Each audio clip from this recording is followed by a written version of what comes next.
Welcome to the Smooth Time with Tellman and Fellman. We're about to get started, everybody. Here we go. In 3, 2, 1. Hey, everybody. I don't know if they could hear me when I was there, but it was auto muted and I unmuted it. Hey, everybody. Welcome to Tellman and Fellman Show, episode 56. This is my golden episode because I am 56 years old. And this is the 56th episode. And I just recently turned 56. So there we go. And so did our podcast or our live stream, whatever we're calling this. Right. Anyway, welcome to the show. My name's Harris Fellman, of course. And that over there is... I'm Kelman Knutson. Welcome to episode 56. We've got Earl Flormata. How's it going? So Earl's a friend of mine. So I'll read the intro. Tellman kind of spiced it up a bit. So you know what time it is. It's time for the Tellman and Fellman Show. In today's extraordinary episode, special guest Earl Flormata of Vancouver will join us. He's a business consultant specializing in growth through marketing, process optimization, and strategic execution. And he writes big words in his bio. It's hard for me. Anyway, I just know he's wicked smart and super cutting edge with all of his marketing strategies and techniques. Empowering clients with his 5 building blocks framework, which is lead generation, conversion, transactions, pricing, and profitability. He drives sustainable growth for startups and Fortune 100s alike. Wow. Thanks for taking the time with us. Welcome, Earl, to episode 56. Thank you for having me. It's a pleasure to be here. Awesome. Cool. So what we like to do is we like to just talk about, like, how did you get into internet marketing, direct response marketing, whatever you call it. But how did you get into digital marketing and entrepreneurship? Yeah, like what's your origin story? Yeah. Okay, so entrepreneurship, I was just an entrepreneur off the get-go. As a kid, I would sell stuff to other kids because I grew up poor as dirt, right? So to be able to eat a bag of chips like all the other kids, I had to figure out ways to make money. And the only way to make money was to sell crap to the other kids. So I had no choice, right? It was kind of situational. It's like, well, I want chips too. And so, yeah, I won't say what I sold on air, but yeah, it was interesting. Oh, you're another one of those. You're in good company. There are a lot of digital entrepreneurs who are successful now who started by selling anything that they could at high prices, right? And yeah, exactly. There you go. So, and then to get into marketing and sales, I was drag kicking and screaming. So my background is actually IT. I used to be like a Microsoft certified systems engineer, like really, really nerdy. And so my clients were NASA, the Pentagon, Department of Defense, pretty heavy stuff, right? You're 19 years old, you're writing stuff for NASA, and hey, Asian kid, don't screw up the math or everybody dies. Where did you grow up? I was born in the Philippines. And then they moved us as immigrants to the middle of nowhere, Lac La Biche, Alberta, which translates to middle of nowhere in French, I think. And so, yeah, and then we how old? Eventually. I was 2. Okay, so I was 2 years old. And like typical Asian parents, they forced me to learn how to read when I was 2. So by the time I was 5, I read all the books in kindergarten already. And the teacher's like, hey, we're going to read this book again. And I'm like, what do you mean again? Like, I'll tell you the entire story right now. And so, yeah, no, my parents were pretty strict. And like Lac La Biche, Alberta, there's nothing to do. All it does is snow and you can go fishing and then you can read. And that's about it. Ice fishing, right? Yeah, pretty much. Yeah. So once upon a time, I was talking to a mentor of mine, and he dragged me kicking and screaming from my comfortable desk job. I'm like, no, like, let me program, fix servers, take over the world, give me my... When you say a mentor, is this someone you worked with in the company? Is this someone that was just like what kind of mentor? So his name is Blair Dunkley, and he's a language pattern analyst. Really fascinating individual. He can talk to you for 30 seconds and he tells you your life story. And it's creepy as hell. Like, he's got these crazy Jedi powers and apparently they're teachable. So I met him for the first time, and my buddy Neil, who was introducing us, is like, do him. Do what? And so he then proceeds to tell me, after I told him for 30 seconds who I was and what I did, my deepest, darkest fears, what keeps me up at night. Like, what the hell? How do you know this? Oh my God. And so I'm like, oh yeah, he's putting on a course. And I'm like, okay, well, I'm going to that. And so yeah, and then I hopped on a plane 3 times, went to his course, and never looked back afterwards. What was the course called? Igniting the buying process. He teaches language pattern analysis on how to sell better. And so I was praying for, I don't know, like 300 grand in sales, and I did 1.2 million. I'm like, what the hell did you do to me? Wow. And then the next year I'm like, hey, can you do the same thing to my team? And he said, Yeah, sure. what were We you did 20. selling? Financial product. The most boring thing in the universe. Yeah. Online. No, this was a mixture. It was a mixture of online and offline. So it's a lot of guerrilla marketing, Yeah. and then a lot of just online craziness. So yeah, Wow. a bit of both.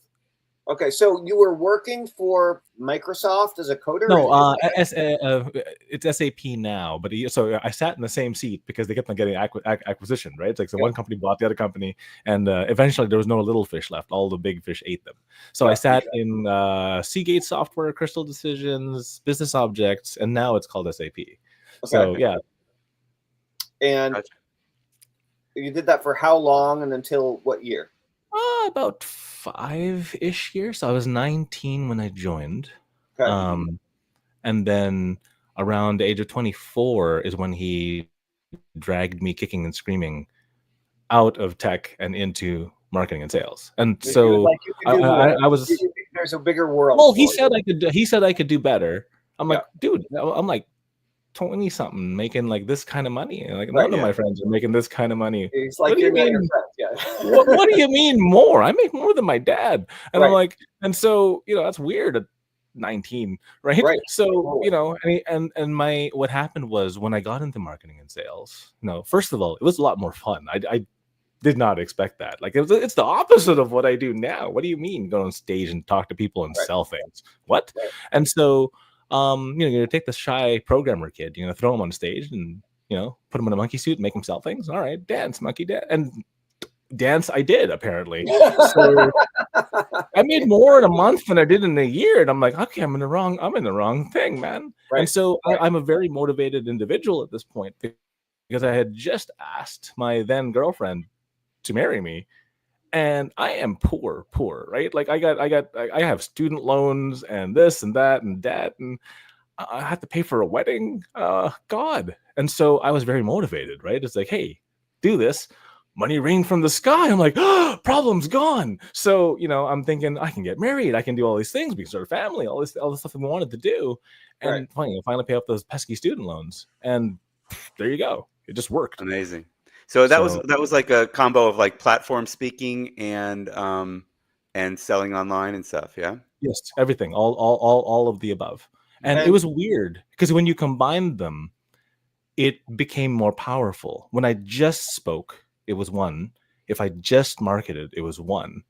But if I spoke and then I handed out a sheet that said the same damn thing I was saying, and then turned on the video, guess who's on the video? My dumb ass. And I'm on stage already. But if you do those multimodal things and then you retarget and then you follow them around and then they see you everywhere, everyone thinks it's wizardry, right?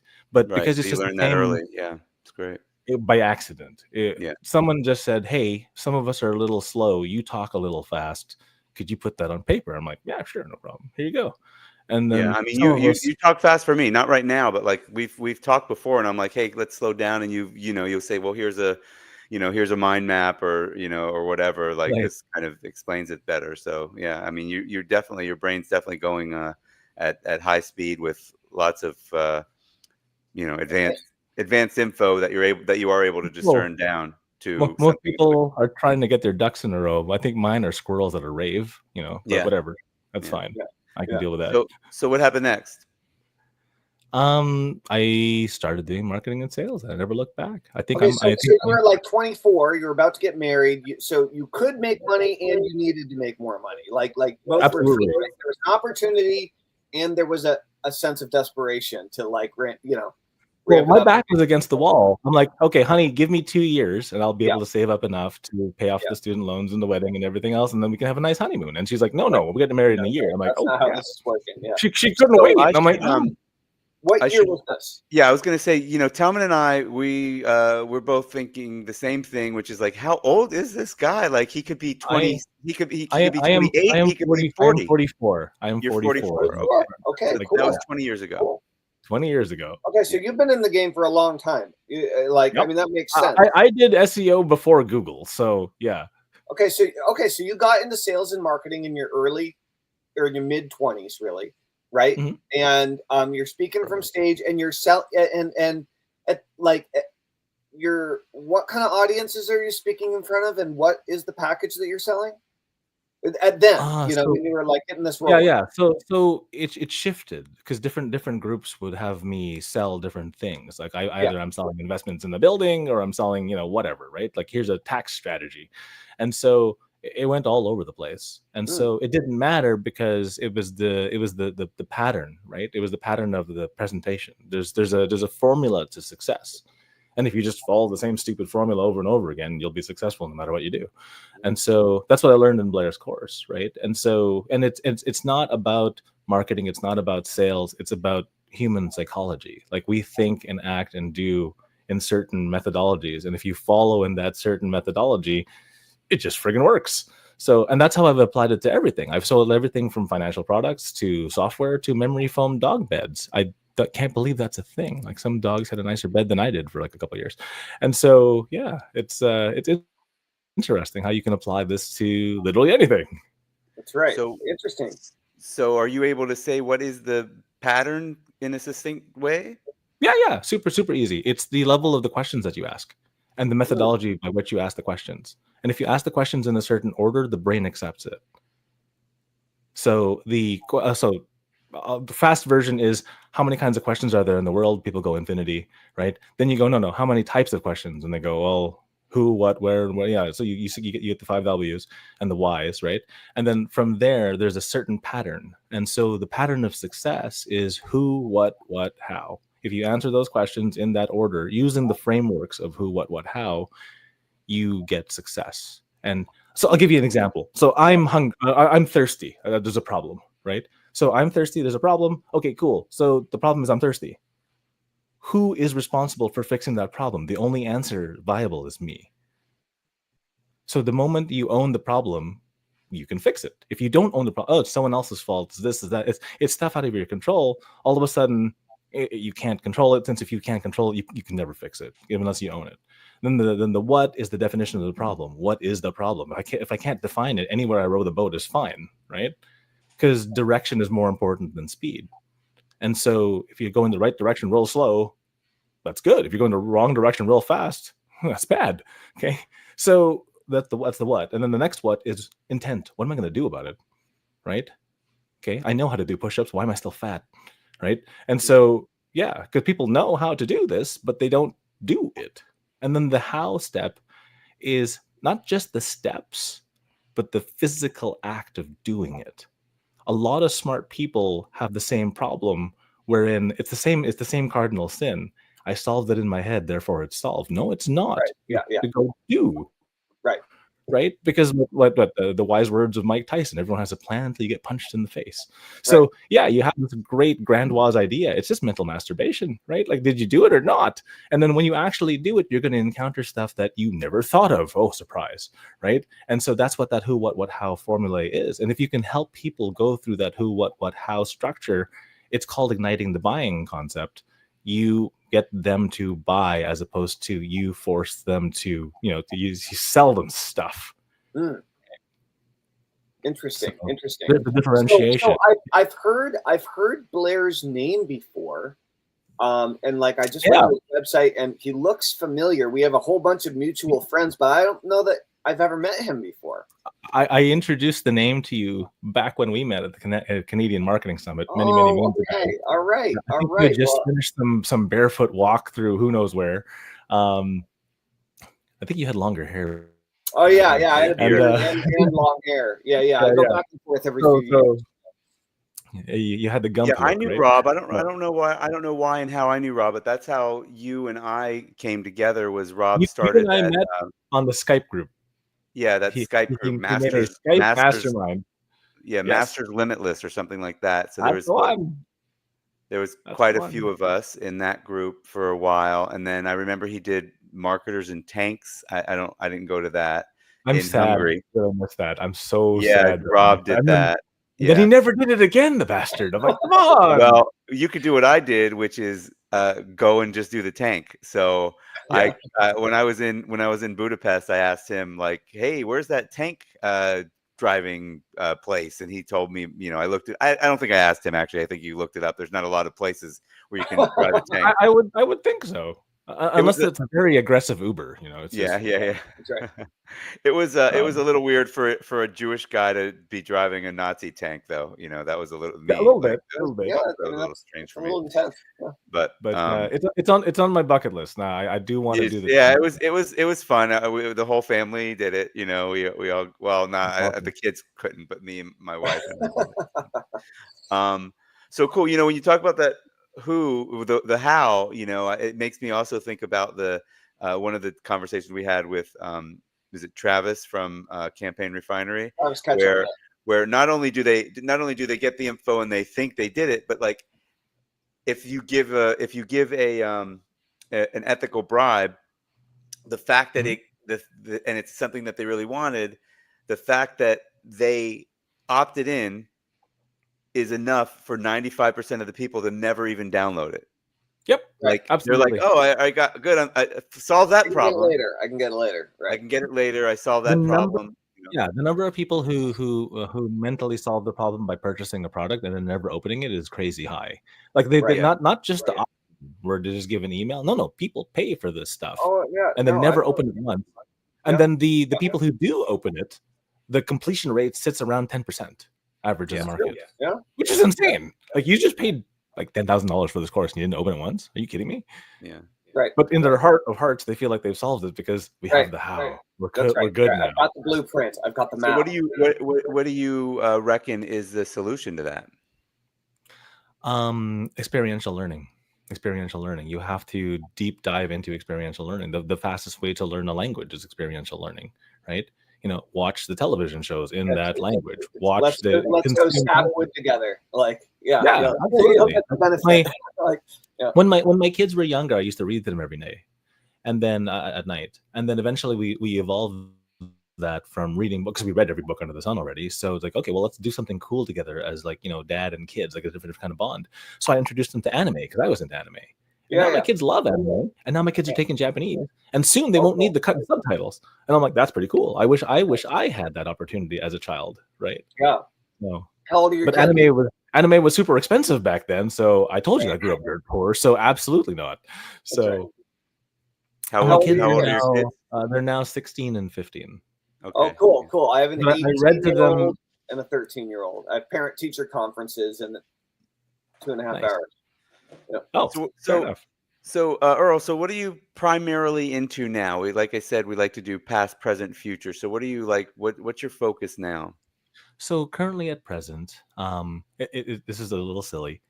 I had a bet going with two of my mentees. One of them's at I think 400,000 now. One of the 300,000. They both started from zero. And I'm telling them both, guys, I need you to get the 7 figures. I need you both to get the 7 figures because I have a lot of 0 to 6 figure testimonials and I have a lot of 7 to bigger 7 figure testimonials, but I have exactly 0 from 0 to 7. So I'm like, guys, I really need you to do this. And they're like, okay. And I'm like, you're going to race. I'm going to help you both, but you're going to race to make it more interesting. And they're like, no, you're joining us. I'm like, what? What do you mean I'm joining you? You have to start over. Like, oh, okay. Can't use any of your money. Can't use any of your own connections because I have a good Rolodex. And they're like, that's not fair. I'm like, all right. Can't do anything. What do you mean can't do anything? I can't make a Facebook page. I can't. No, I have to hire people and make them do it. I'm like, oh, gosh. So, Harris, when you were talking about those mind maps, like those mind maps were to hire and train other people by which so that I wouldn't have to do anything because that was part of the rules of the game. And so I don't know if you can kind of see the sign behind me. B&M stands for Business Network Media. That's the new website, Business Network Media. That's one of the bets. So I launched, and I kid you not, don't do this. This is a bad idea. 10 businesses at the same time. This sounds like Tellman. This sounds like Tellman's dream. So I launched 10 businesses at the same time. I'm telling you, it's a bad freaking idea. The only reason I'm able to survive it is because I have severe ADHD, and I have the crazy planning architecture, right? So I have these mind maps for every single one of these businesses. I have 10. they're all running and they're all working, and I'm not there, which is, I'm thankful to my mentees for putting up this. It was a stupid bet, right? At the end of the day. And it's not like there's any, you don't win anything. We throw a party at the end for somebody who makes the first million in the bank, and whoever wins pays for the party. So I mean, it's almost like a detriment to win. But from a pride standpoint, I'm the teacher, so I'm supposed so as a teacher, I honestly, I honestly want my students to be able to be better than me, right? But at the same time, I'm not going to give it up. You have Right. to earn that. So I'm going to see how many times I can kick their ass. So I have 10 businesses. They're all going to launch. They're all on their way to $1 million each annual revenue. And I want to see how many times I can lap these buggers. So it's just for fun, right? There's a reason why it's evil marketing genius, right? So, and we're getting there. One of them's pretty close already. I'm like, oh crap. And so yeah, and it's just hilarious how it all adds up, right? Like, So what can you share with us about any of these businesses? Like, what markets are they in? What niches are they in? What kind of products are you You selling? didn't go back to your roots. You didn't go back to your roots and start selling whatever you weren't able to tell us about before. I'm sure. No, definitely not. I did consult in that space though, but no. So, Sure. so yeah, one of the businesses, as silly as it sounds, is a newsletter. Like, so one of the biggest pet peeves I have is that, so I get invited to a lot of cool events, and people are like, Earl, how do you hear about these events? I'm like, oh, people just tell me, or I just look it up, right? And like most events, you can see they put it on Eventbrite or Meetup or LinkedIn or Facebook, right? And those are the biggest places to go look for events. And so all I do is I curate good events that are good for going for business owners. And they're like, yo, can you send me that list? I'm like, sure. So, and then what happened was, I'm like, screw that. Why don't I just hire a virtual assistant? They're like $5 an hour. Hey, can you scrape these 4 places, put it into a newsletter? And guess what happens? The newsletter just popped out while I was talking. So I don't do anything anymore. My assistant goes in, grabs all the stuff, throws it in the newsletter, puts it out there. Well, who wants this? Every business owner under the sun. And so what we're going to do is we're just going to replicate this city by city by city. And I'm just going to make it super cheap to advertise in it. $100. You want in? $100. Okay. And so our max point, our critical point, the one where it makes it so it's worth it to advertise in this damn thing, is because it's a curated audience. It's business owners only. So it's only business owners, because we're only giving cool events for business owners. You want to go salsa dancing? That's not for us, right? Unless it's a salsa dancing networking contest. Right. So because it's specific to business owners, we have a target niche, and those target niches are very valuable, right? The people who want this are mobile companies, lawyers, like people who provide businesses B2B stuff really want this. And so we let them advertise for $100. And they're like, it's $100. I'm like, yeah, $100. There's no sales process. They think about it for a second, then they go, right? So because there's no sales process, anybody can do this. So because I'm doing this in a systematic way by which I don't have to be a cog in the wheel. That was the premise of the theory. Right. By God, it's working. So you make it dumb enough that it's a McDonald's where the 16-year-old can flip the burgers, and it tastes the same in Germany as it does in the Philippines, as it does in Canada. Right. And it's the same process. I used to make fun of McDonald's. Why do you have a process on how to wash your hands? Right. Then I realized that the two most common elements in the universe are hydrogen and stupidity. And damn it. So I make everything like a 5-year-old. And back when my kids were 5, I would stress test my procedures on my children. Right? If my kid, who can barely use a mouse, can do this, anybody can do this. And so my instruction sets are now of that. So I build instruction sets so that anybody can follow it. I just launched. So I'm currently I'm the head of sales at the Cryptopolitan as another gig for a friend. Oh yeah, that's how we last connected, because somebody, I think Rob connected me to that, to maybe be their affiliate manager, and I'm like, dude, I haven't done affiliate management in a long time, but I ended up talking to the guy for a while. Yeah. So I'm the head of sales there. So I build a process that a monkey could do, like anybody can do.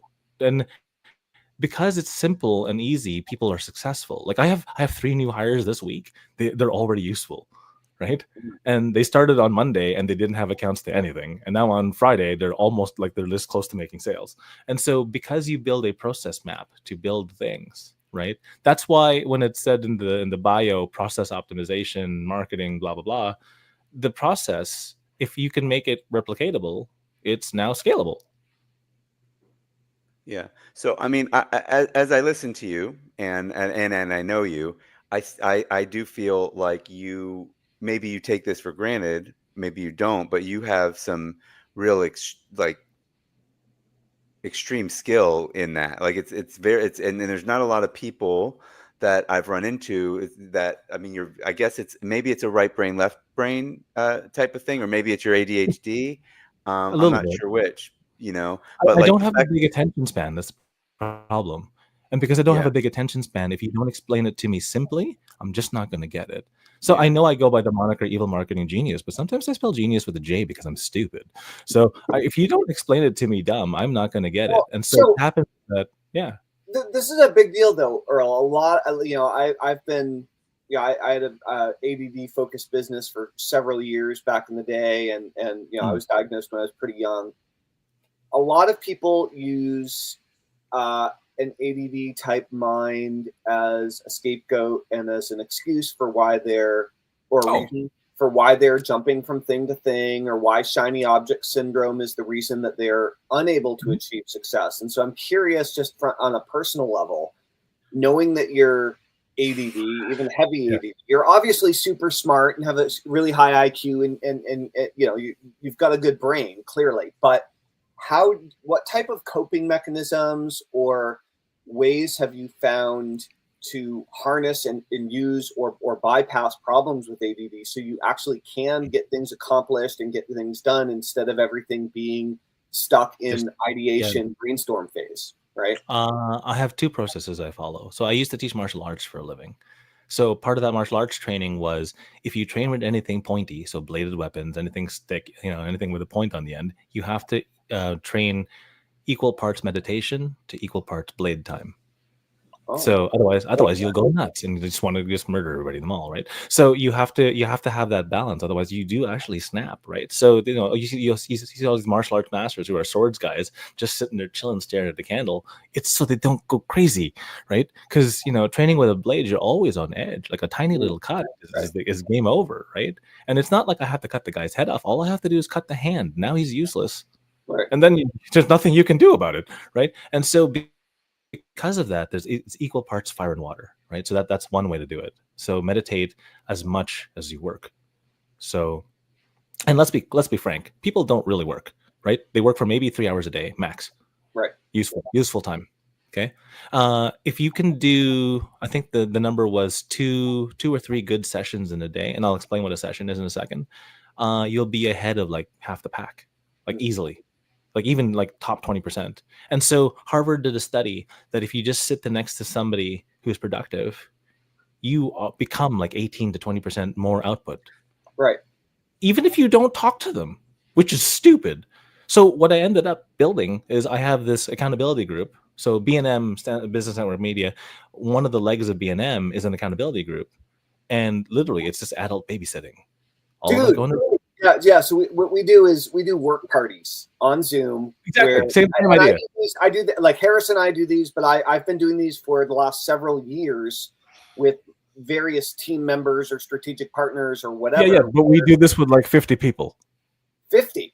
Okay. Yeah. Well, tell me So about 50 it. people show up in our Zoom room, right? Yep. they turn And they turn their speaker off, right? they turn everybody's on mute. Or their Yep. mic, sorry, yeah. Yeah. And so how it works is somebody leads the session, and it's only Yep. 5 minutes of coaching.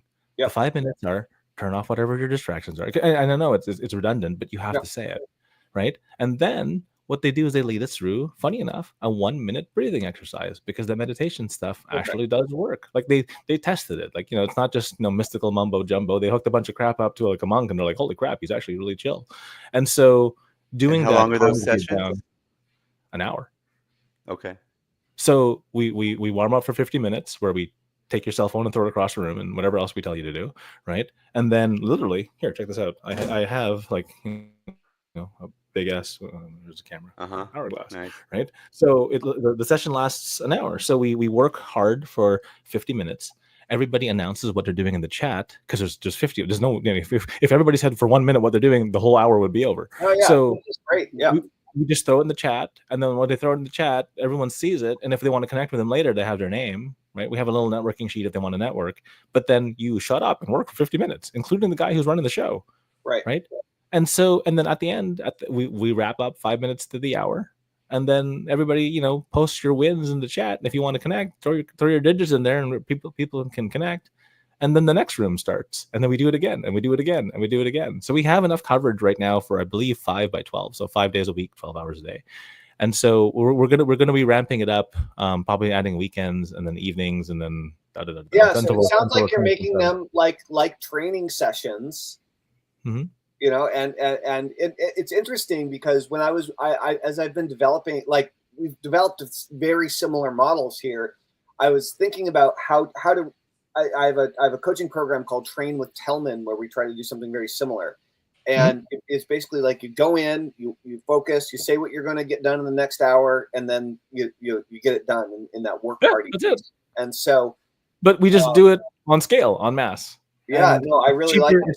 It's cheaper than a Starbucks coffee a day to be part of the group. And the funny thing is, people who are like high level executives who sit in like a C-level role, right? They come in and are like, that's the most productive I've ever been since ever. Right. And then the new kid comes in and that's the most productive I've ever been since ever. So it doesn't matter station, where you are, position. Right. Everybody needs this focus. I mean, we're in an environment that is constantly bombarding our attention. So, But your camera is on. Right. So that guilt is hanging over your head going, yo, man, everybody's looking at my ass. The truth is, no one's looking at you. It's just that your brain. I think we got off on a. By the way, I think we went down this is a good rabbit hole to go down. But I felt like I don't remember where we were when we got off, so that's rough on me. But like I think we were talking about there was 2 things, and this is the one. No, this is the second one. The first one was meditation. The second one is this. Oh, okay, So someone was asking me how do I manage my ADHD? Yeah. I embrace it. Got it. Okay. So you set up focused time accountability to accomplish specific tasks. That's it. And then you basically this was born out of something that you found was working for you, so you expanded it into something that you knew would work for customers, clients. Absolutely. I partner with one of my buddies, George, and he's like, Earl, I hate you. I'm like, what? He's like, I got into business so I didn't have to be accountable to anyone but me. I got into business so I could do what I want, when I want, where I want. I joined your stupid room and I get all my work done for the whole day in an hour. And I'm like, oh, it works. I'm like, I'm the same kind of sad. Because discipline. Me too. Discipline is what gets you the freedom. It's really crazy. It's interesting. So I own getshitdone.com, and I love it. One of my best-selling hypnosis sessions is the Get Shit Done session. And hypnotize you to get shit done. And so the work party model is something that I've considered rolling out in that kind of a way. So it's just really interesting that we basically arrived. You're welcome to join us if you'd like. I would love to check out what you're doing, just on principle. And I guess I just wanted to let you know ahead of time that I'm not stealing your stuff. No, there are a whole bunch of people who do this, right? But the thing is, you need to find your tribe, right? Yeah. You've got a totally different tribe than Tellman. I mean, 1,000%. You're dealing with. You just talked about C-level people, so you're dealing with more companies. And I don't know, are you local? Like, is it or is it more international? No, this is all over the world, dude. Like everybody, like people from like Scotland join these things. I'm like, all right, cool. I would love to, I mean. I don't know. Are you not allowed to tell anybody where to go to check that out because of your bet? How does this work? No. So we haven't launched. Is that the bet? Is that part of the bet? That's not part of the bet, is it? This is one of the bet. This is one of the 10. One of the second of the 10. Yeah. Okay. So can you would it be cheating the bet? Businessnetworkmedia.com is the place. This particular thing hasn't launched out to the public yet. It's just my network that's in it right now. So there's about 50, 60 of us in there. Okay. And so I would love to check that out. That sounds great. Yeah, for sure. Next time we have a bigger one, we're still certifying people to run the thing, and that's weird to say certify people to run a 5-minute thing, but you have to. No, that's it. All right. It's over 30 minutes. We've talked about past, present. Now we're gonna move to where do you think the future's going for, I guess, sales and marketing, or you and your business. Like what are you working toward? Oh yeah, sorry. We'll touch on both. We'll touch on both. So part of the bet again, I'm running 10 businesses. So actually, my next meeting immediately after this is about the AI I've been building. So a joke was I was going to use AI to build an AI product to sell AI, write all the copy with AI, and then write everything with it. I'm not going to write the page. I'm just going to make the AI build the page. So it's AI built by AI to sell AI, right? And so that's one of my meetings coming up here at 11. And yeah, again, that's one of the jokes, but that's the nature of where business is going. And the reason why that's the way that's going is 75% of B2B buyers are actually looking for a salesperson-free process in the beginning, right? And that's from Salesforce.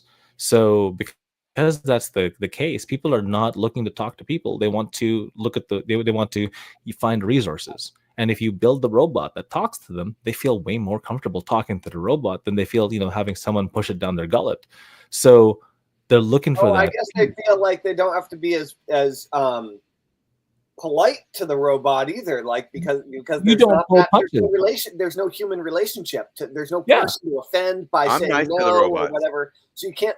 It's like, well, I still say please to ChatGPT, so the robots. I was being sold by a very good AI sales agent, and she wouldn't let me go. I say she.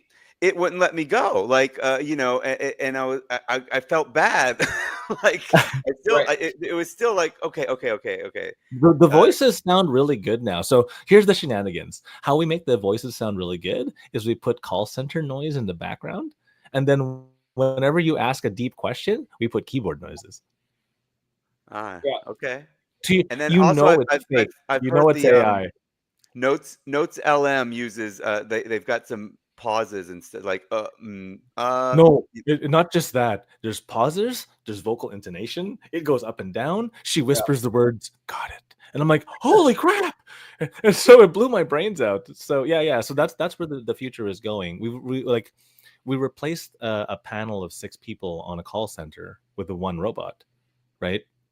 And the robot's now taking the calls because, and I'm not firing people, I'm repurposing them, right? Because do you really need a human to answer the phone at a dentist office and go, oh, sorry, little Susie can't come in at 2. Can we come in Thursday at 4 instead? No, that's a robot job. The robot can access the schedule. The robot can book it. The robot can do the billing. Right. That's not a human job anymore. The human job is let's build the events. Let's do a charity gala. Let's do a community event. Let's do a customer appreciation. Robots can't do that. Make the humans do that. But the funny thing is that's what makes the humans appreciate more. Right. So instead of the person sitting at the front desk wasting their damn time, do stuff that builds actual community, do outreach. So that's where the future of this is going. It's hybridization of jobs where humans should be doing human jobs, robots should be doing robot jobs. Right? And then the future of my businesses is to my mentees, I'm trying to get them to a bunch of money. My mentors want me to do $1 billion before I turn 50. And that's a little scary for me. That's a little out of my comfort zone. So I built them 2 plans that I submitted. And I said, okay, well, here's my 2 plans to hit $1 billion. And they're like, Earl, you can, because of who you are and what you do, you can probably run both of these at the same time. They actually have a really high success rate of being a billionaire. And I'm like, okay, my heart skipped a beat, and I'm like, okay, imposter syndrome kicked me in the face. I'm like, oh dear God, I'm like, what? And so the reason for the 10 businesses now has shifted. I want to be greedy. I don't want to share on the $1 billion deals. I want to see if I can actually do it on my own. And so the purpose for the $10 million companies is to raise the capital to run the $1 billion companies. And I don't need much to get going. I only need like 5-6 million for each. So on the 10 million ones, I can fund both of them myself. I don't need investors for the big guys. And I want to see if I can do it. It's not I don't want to share. I share, I give, I donate a lot. It's just that I want to see if I can do it. It's more of a test of mettle for myself, right? Yeah. Because even though I've done all these things, every once in a while, I still get kicked in the face with imposter syndrome and I feel unworthy. And I don't know why that is, right? Yeah, and I curl up in the couch in fetal position. Human condition, Earl. Yeah, and I'm sitting there going, I'm a complete waste of da-da-da-da-da. And then, here I am building multi-million-dollar businesses, and then I'm on the way to build $1 billion. I think that part of that $1 billion is because the $1 billion is the new $1 million, right? A millionaire isn't rich these days. A millionaire is the house in Vancouver that needs repair, okay? So, if I hit that $1 billion mark, and I don't know, am I chasing the shadows? Am I chasing the sun? I don't know, but I feel that if I hit that mark, I'll finally get to that point where I stop curling on the couch in fetal position. I stop hitting imposter syndrome every 2-3 months, right? Because well, actually, Earl, why do you think that because you hit a certain number, those feelings are going to stop?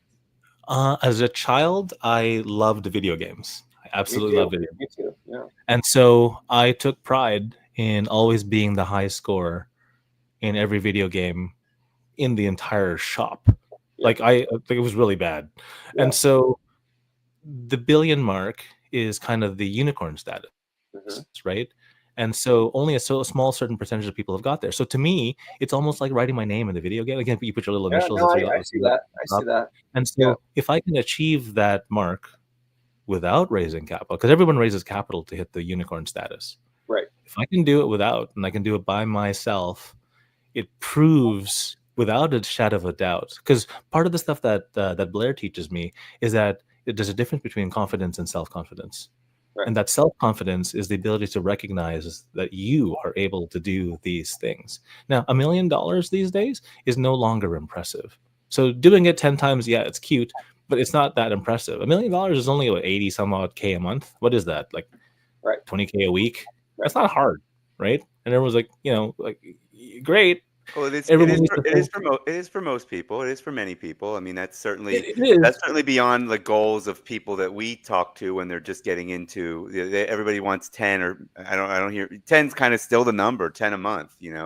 So 10K a month. Yeah, no, that's still the standard. Like 6 figures is still the standard for the very most populous. But because I know what I'm capable of, I have to reach because you have to get uncomfortable to grow. Right. And how are you at teaching the process creation? Because it's I do it every week for free. yeah. Every Tuesday, I run a free camp where I just teach you how to grow your business by an extra $100,000. And Yeah. then afterwards, I don't pull any punches. So I charge $1,000 an hour for consulting. But on these sessions, I teach for free for 2 hours, and you can ask me whatever you want. So people have amassed all their questions for the week, and they essentially get a free consultation session out of me. The difference is because it's in a group setting, right? There's no privacy, so everyone gets to hear it. So you want a private, $1,000. You don't want a private, it's free. Come here, right? So I don't do lunch meetings anymore. I don't do, hey, can I pick your brain over coffee? I'm like, no, come to this thing. I won't pull punches. I will treat you as if you're my $1,000 client. Right. Dude, that sounds cool. What's that called? Love and respect. So that one, it's a play on words. It's business engine optimization. Business engine optimization. There's a meetup group called Business Engine Optimization right now. Cool. I'll spin up a domain eventually, and the end goal is I want to help and I want to serve. I want to help 1 million entrepreneurs because someone took the time to help me. And these guys make so much money, it's crazy. No matter what size check I ever write, it'll never make a difference in their lives. And they said, Earl, just send the elevator back down. Help someone else because we helped you. And because I have the ability to break complex things down into dumb stuff, because that's just how I process it, right? Going back to the martial arts thing, I'm a kinesthetic learner. If you want me to learn something, you have to hit me with it. Unfortunately.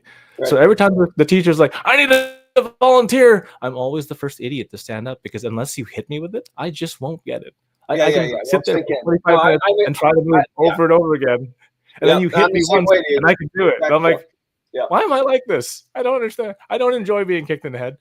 So Earl, I really I'm impressed. I really appreciate your lofty goals and the cool things that you're working on. Like you're going after some big things. You're clearly competitive in a very certain aspect and way, but you go for it. I appreciate the lack of restraint that you seem to have. And I want to have a 6-pack for exactly a week because I know what it takes to maintain that stupid thing. That's right. I've always been fat. So, but dude, here's my question though: is as an entrepreneur, as a dad, right, working on such big projects, where are you struggling? Where are you falling down, or where do you need help? It's obviously it's cool to paint a picture of all the things that are going well, but what? Building community is where I need help because that's something. It's part of the process and part of the project. It's something I cannot do alone, and that was by design. Right. So remember when I told you I was happy being alone? I'm no longer happy being alone. Yeah. Right. I now truly understand and realize that humans are tribal creatures and we need each other. Right. True. So part of that is this is a self, like a lot of the projects came from things I needed to grow in. And so the challenge was, if I do this thing, I can grow. One of them was, can I build a system and stay out of it? I couldn't before. I was a perfectionist. Right. So building the system and staying out of it hurt my soul, right? And so there's a bunch of these things I knew I needed to grow into. And these are like Hercules' 10 challenges before I think I'm worthy to take on the $1 billion challenge. If I can't build a community, if I can't lead without doing everything myself, if I can't let go, if I can't, so all these little bits and pieces became that. If I can't focus, that's where the focus one came from, right? I knew I needed at least 2-3 hours a day of extreme focus time, so I built it. And that was really it. A lot of these things were built out of necessity and a need of learning a specific trait or skill or whatever. And a lot of these challenges were just personal challenges to myself. Can I do this? Can I do that? And that's where these business challenges came from. I had one question I was curious about. Is the helping a million entrepreneurs part of either of the two $1 billion companies? No, both the $1 billion companies are different structures. Okay. But the Help a Million Entrepreneurs is part of the Tuesdays. So business engine optimization. I'm building content. I'm making it affordable, right? I charge $1,000 an hour for the big guys, but for the little group, it's $200 a month or whatever, and I'll teach you the same. Like anyone asks the same stuff at the end of the day, right? Yeah. So I think we've made like $1 million in like, I don't know, 300 niches. After a while, you start to see the pattern. It's always the same thing over and over again. Like the $1 million CEO versus the janitor ask the same question for business. It's always the same. Yeah. Interesting. Right? There's a simple path. It doesn't have to be hard. That's the crazy thing. People overcomplicate things. Well, but my mind doesn't work the way yours and even Tellman's does, where I can't hold 10 businesses at once. I don't think most people. This is why I said it was highly not recommended. Yeah. So it was a stretch goal for me. Well, when you say you need help or you're looking for or you're trying to expand into community and developing in that area, there are a lot of different ways you could go with that, right? So for you, is there an area that you're trying to learn? Is it more about the platform? Is it more about spending time with the people? Is it more about hiring or bringing other people into your team that have skills or tendencies that you don't have? Like what aspect of community development are you looking toward? So the ask I've got is to connect with me on LinkedIn, and if people can connect with me on LinkedIn, that'd be great.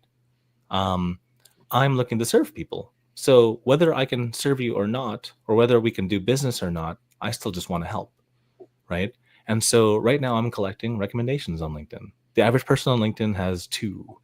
I think I'm at 131 now. So I'm trying to get 100. And so I want to build a blog post when I hit 200, and I want to talk about the last 100 and what did I do to get those last 100 recommendations. And I'm a big believer in like the whole rising tide floats all boats. I'm a big believer in giving. I'm a big believer in help other people, because the number one sales emotion is reciprocity, right? So whether or not we can do business together, it doesn't matter. I want to help you anyways. And the funny thing is, when you do that, you get exposure to the network of the network of the network. The average business owner knows 300 other business owners. It's only so many steps. It's only so many skips. It's only so many jumps until I help people. Right. And that's really it. That's all there is to it. So that building of community, it's, come to the sessions, ask me stuff. I turn that into content. We both win. That's cool. I like it. Because then I can serve other people. Right. I'm a big believer in that. So. Yeah. So what's the best way? Is LinkedIn the best way to get involved with you, basically, like learn more? LinkedIn is my main platform. I just started taking it seriously. I just crossed 10,000 followers on it. Cool. I've been mostly lazy, right? Because I always did this for other people in the past, because I didn't want to be that famous, right? And the thing is, as I started doing this thing, I found that I don't have to be that famous, but you need some sort of fame. You need some sort of authority. You need some sort of reach personally. So this is the first time I started building my own personal brand. Like I've always built everybody else's brands and stayed in the shadows. And so no one knew I was there. And I liked that. Yeah. But to hit my goal of helping 1 million people, I got to step out a little bit. Yeah. For sure. So Yeah. I don't want it to the Well- point where I can't go grocery shopping and then everyone's like, "Hey, it's that guy." I don't want that. Yeah. Right. But, in the small business community, I'd like to be heralded as the guy who helps. Right. I like when I first got involved in IM, I did like a launch where I was Sal the site stealer, and then when I would go to, and even when I did 12-week intensive, Tellman, when I would go to events, people knew who I was. But I do like, and there's a part of me that I do want to be famous. But then like the other side of that is like you said, you go to the grocery store and people are bugging you, doesn't sound great. But I love being internet famous, or your industry famous, or your something that's manageable. You go back home to your hometown and nobody knows who the heck you are. Right. I was jealous of you being able to take the path down magic further. I know a handful of tricks because I couldn't watch TV as a child, Yeah. but I saw you really get into it, and I was super like, oh man, I've always wanted to do that. Yeah, So, yeah. I'm still into it. I'm still into it. That's part of why I moved to the UK, was to kind of pursue that a little bit more. But yeah, my one business was going really well, and it gave me the time and energy to be able to pursue that. And then right now it's not, so I'm not doing as much magic as I was then. But fair enough. I will. That's part of why I'm in the UK, is to pursue. Just talking to you right now inspires me to work on the pass again. So. Good. You guys should team up. Cool. Well, Earl, this was awesome. I really Pretty amazing call. Pretty amazing. This is a super good interview. Thank you. Yeah. Thank you so much. It's great. It's Well, great for me. I'm honored to be on it. It's great for me to see you and Tellman connect, because I know you guys are very like-minded, and it was that was actually enjoyable. Hopefully other people. I mean, I know Tellman really well, and I know you a little bit, so I don't know how much people are going to pick up on what I'm picking up on, but like, you guys are kindred spirits. So no, we have some similar tracks. It's funny too, I don't know. We should chat more then later, right? Yeah, you should. You guys should. It's funny. I wanted to say something earlier. You look like my first internet marketing business partner. Dude, you Merlin. look and sound and even think like Merlin. Like you have so much in common with Merlin. Dude's name is Merlin. That's freaking awesome. I'm jealous. Yeah, Merlin Holmes. We did an episode with him early on. You should go look, because you have many of the same mannerisms. You talk a little faster, I think, when you get going, but yeah, you guys have like the same vibration. Yeah. I mean, Cool. a lot, right? I noticed I'll it like the very first second you sat me too, down, and me then too. I it's totally still did. there. Yeah. I'm glad you noticed it too. We'll send you All a right, link. well, We'll send you a link. we're gonna do a Absolutely, yes, send off. So this is it, everybody. Thank you guys so much for joining us on the Tellman and Fellman Show, episode 56. Earl, thank you so much for being here. It's amazing. Oh yeah, thank you, Tellman. If you guys, I can't see around my phone. This is the way I keep eye contact without using AI, because I think it's too weird to use the It is AI. weird. AI eyes are weird, bro. And because I'm looking over here and my eyes are over here, right? But anyway, go to tellmanandfellman.com, everybody, and will get you the full list of episodes. I was going to say issues, but it's not. It's episodes, and as well as other cool stuff that we'll get for you as well. So that's it. Yeah, go to tellmanandfellman.com. Awesome. Great interview. Thanks blast. again. Thanks for being here, Earl and Harris, and to all of our wonderful viewers. We will see you guys on Monday. Monday. Over and out.